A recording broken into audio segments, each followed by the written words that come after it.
ஆண்டாள் திருவடிகளே சரணம். அன்றி உலகம் மலர்ந்தாயாடி போற்றி ஜனத்கோ தென்னீலகத்தாய்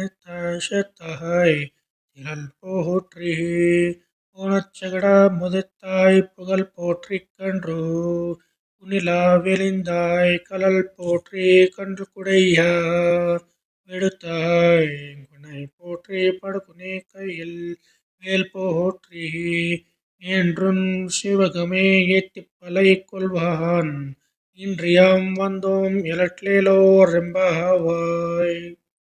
అలనాడు బలివలన దుఃఖితులైన దేవతలను రక్షించుటకు త్రివిక్రముడవై మూడు లోకాలను కొలిచిన వామనుడా, నీ రెండు పాదములకును మంగళము. సీతమ్మను అపహరించిన దుష్టుడకు రావణుని లంకను గెలిచిన ఓ శ్రీరామ, నీ ధీరతకు మంగళం.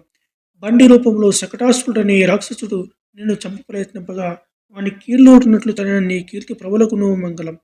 దూడ రూపంలో నిన్ను చంపవచ్చిన వసాసురుడనే రాక్షసుని వెలగచెట్టుగా దారికి ప్రక్కన నిలిచిన కవితాసురుడనే రాక్షసుని ఒక్కసారిగా సంహరించిన నీ వంచిన పాదమునకు మంగళం.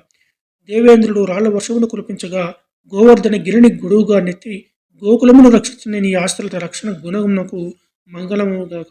శత్రువులను చీల్చి చెండాడునటి నీ చేతి చక్రమునకు మంగళం. ఇట్లు నీ వీరగాథలన్నింటినో నోలారా స్తుతించుతూ నీ నుండి మా నోమునకు కావలసిన పరికరములను పొందుటకై మేము నేడు ఇచ్చటకు వచ్చి ఉన్నాము. కావున మా యందు దయచేసి వారిని కృపతో ప్రసాదింపమని గోపికలెల్లరూ స్వామిని వేడుకున్నారు.